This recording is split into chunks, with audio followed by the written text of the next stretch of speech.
What's going on, guys? It's Nick here, back with another video. Week 3 wide receiver trade targets. I'll be going over 5 wide receivers to trade for and away.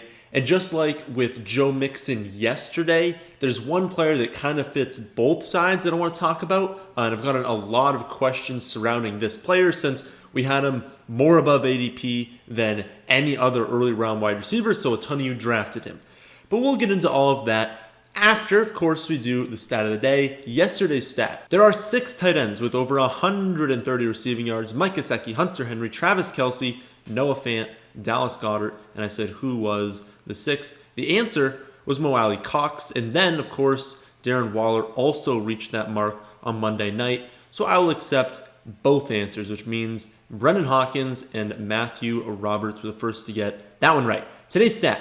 Who currently leads the league in evaded tackles among running backs? All right, let's talk about some wide receivers, and we're going to start the list off with some buy lows. And first up, we have Adam Thielen. Thielen's coming off just 3 receptions for 31 yards. Not a good game. Not a good game for the entire Vikings offense. If you're a Vikings fan, that was a brutal one to watch. They looked dreadful. They could not move the ball on offense, and it was just a complete showing for the Colts defense. But he still is clearly the top wide receiver on that team, and he currently leads the league in percent of team air yards with 53% of the Vikings' air yards, and he also has exactly 8 targets in each week, playing virtually every snap in each game. The one thing holding Thielen back is the passing volume on that offense. They're around league average in passing play percentage, but they rank dead last in completions per game through 2 weeks. Now, it is only 2 weeks, but they're only completing 15 passes a game, and even the Titans last season were at nearly 18. So, and that's usually the low mark. Around 17, 18, 19 will usually get you last place in completions per game. So being at 15 is extremely low, and I do expect that number to increase. They are not going to be, in the top half of teams, but they're not going to be this low all season.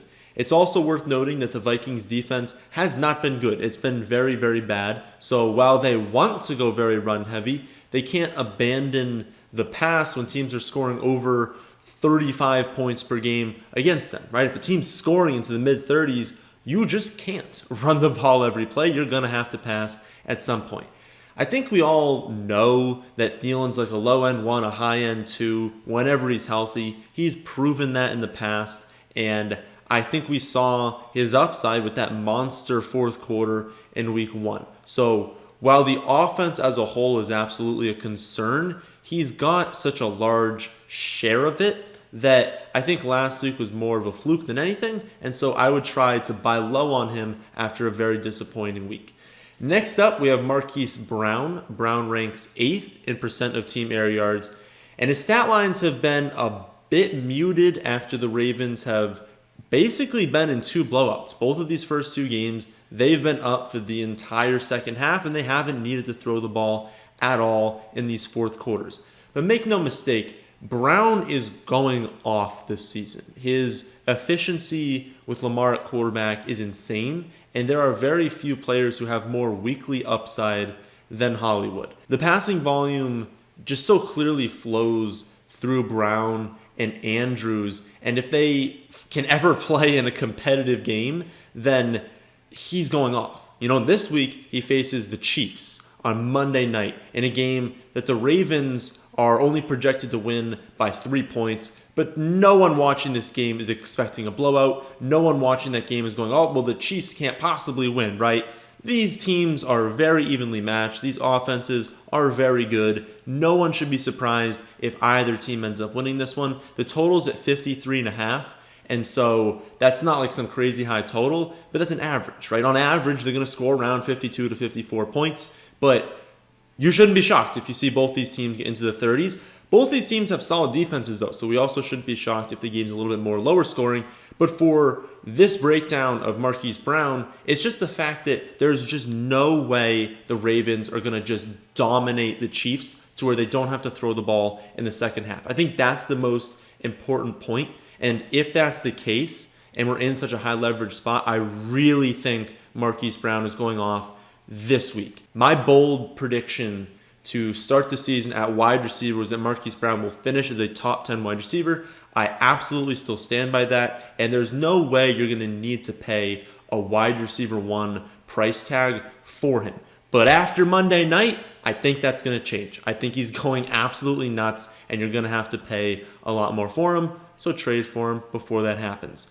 The third wide receiver I'd buy low on is Allen Robinson. He's had 2 very mediocre games in a row, averaging just 4 receptions for 53.5 yards and no touchdowns, despite 17 total targets.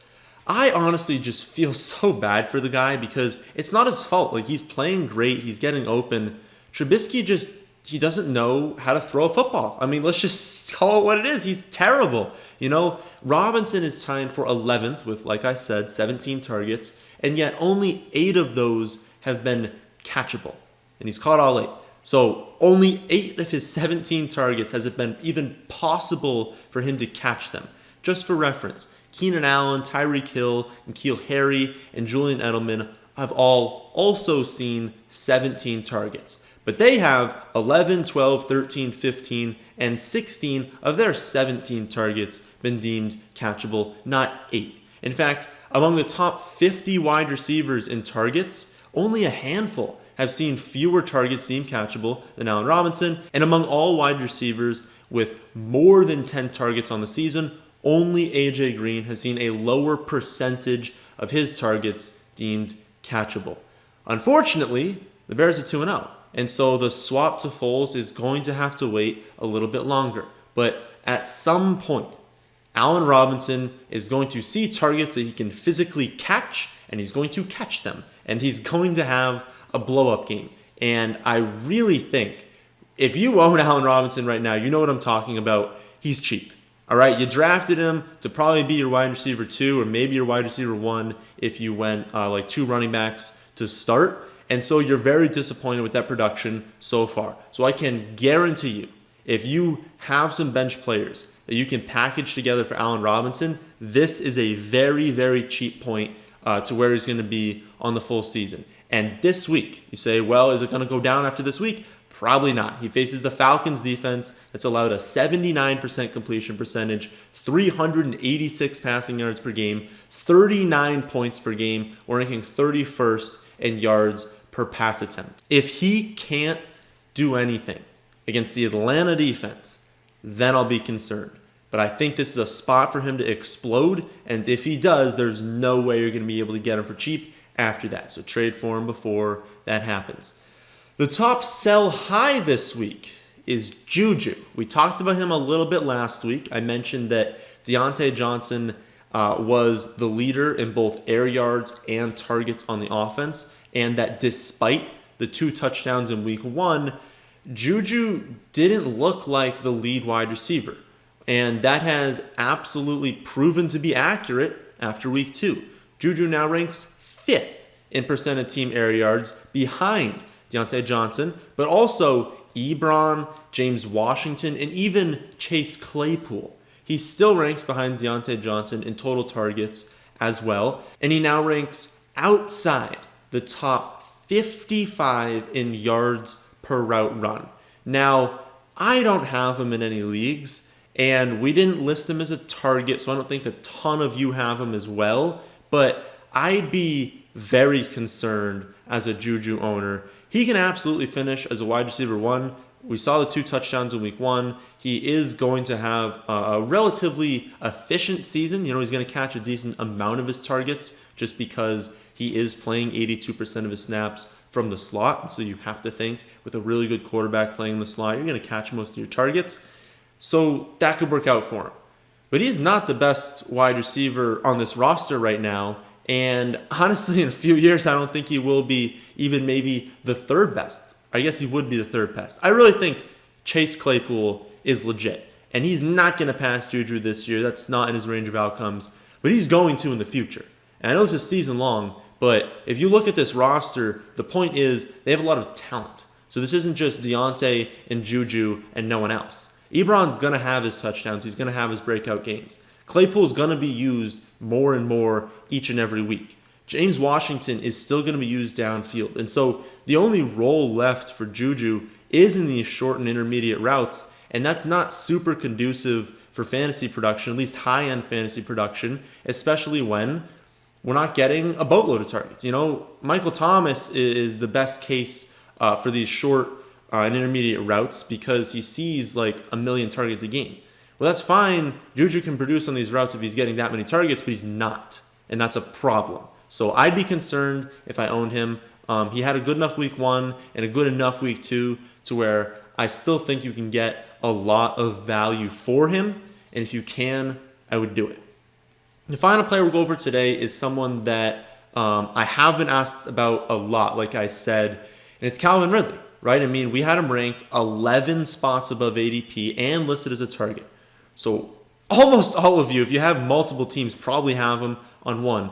And your main question this week has been, do we sell high? He is the wide receiver 1 by over 15 fantasy points, posting back-to-back games of at least 7 receptions for 100 yards and 2 touchdowns.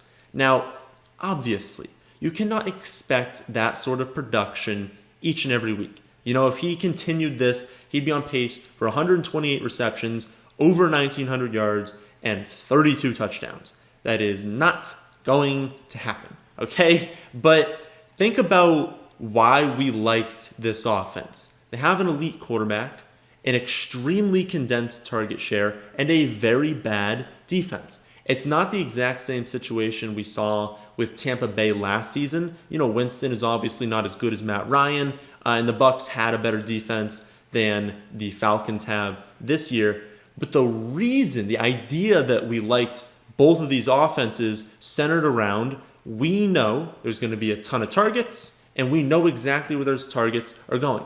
There are many different types of offenses, but a lot of them either have, okay, there's a lot of targets to go around, but we're throwing it to a million different players, so who knows who it's going to be this week. Or maybe it's a condensed target share, but they only rank, in like the mid-range or like the low end of pass attempts and completions per game. But when you get a combination like the Falcons, where we know exactly where every target is going, not to which person each time, but I'm saying they don't have ancillary players getting many targets, so we know the touchdowns and the targets are going to like 4 or 5 dudes, and they're going to lead the league in pass attempts. You want players on this offense. So in general, no. I know he's not going to probably end up as the wide receiver 1, but he's going to be a high-end fantasy wide receiver, and why would you trade him away, especially in the current landscape of fantasy with all these injuries? Hold the dudes who are going off and just accept the production. Because also, think about what sort of game script will Calvin Ridley post a dud in? Maybe their defense scores a touchdown, they get up and they lean on Gurley and Hill. That could be one. Maybe Julio and Russell Gage capture most of the receiving and touchdown production. That's another. But other than that, I mean, in most weeks, he's going to see his 10 to 12 targets. And given how good both he and Matt Ryan are, we should expect him to be fairly productive given those opportunities. So, like I said, in general, we're keeping Calvin Ridley. I do own him in a league that I co-own with someone else. And while we did lose Christian McCaffrey for, what are we thinking, roughly a month, this is a team that we expect to be in the finals because we have a very, very strong core and enough depth to survive these injuries. So it would be foolish for us to sell high on Ridley because we have Mahomes, we have Travis Kelce, we're going to have McCaffrey coming back. And so given that we also have enough depth at running back and wide receiver, trading away Ridley for effectively what you'd be getting is probably 2 solid players. It's not going to help us. We don't need the depth. We need to keep the studs. But like I said with Joe Mixon yesterday, maybe you're in a different situation. It's entirely possible you took Ridley as your wide receiver 2, but that you also had maybe Saquon and Sutton, who weren't necessarily bad picks, but, bad things happen. And so they tore their ACLs. They're done for the season. So if you lost 2 players that you thought you were going to be relying on, and maybe you didn't build enough depth on your bench, so you really don't like your options at running back 2 and flex each week, well, maybe in that scenario, it's in your best interest to sell Ridley And maybe it is to someone who took maybe Michael Thomas and A.J. Brown. That is a combination people could have had this season. If someone in your league took those two, well, they're going to place a very high value on Calvin Ridley. And so it is probably in both of your interests to come together and form a deal, since you need the depth and they need to start a wide receiver. But if you watched this channel before, you probably did build a deep enough team to withstand at least a normal amount of injuries. And if that's a case, and assuming that you're comfortable with these depth pieces, then I'd keep him. He's in such a great situation. He's extremely talented, and he's going to be a reliable asset in your team regardless of matchup. And those aren't the players that I ever really look to trade away unless someone is willing to just blow me away with an amazing trade offer, which typically doesn't happen.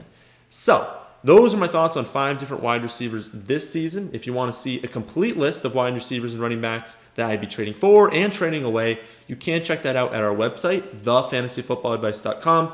But that's the end of this one. Hope you all did enjoy. If you did, how about hitting that like button, and how about subscribing to the channel if you're new? But thanks for watching.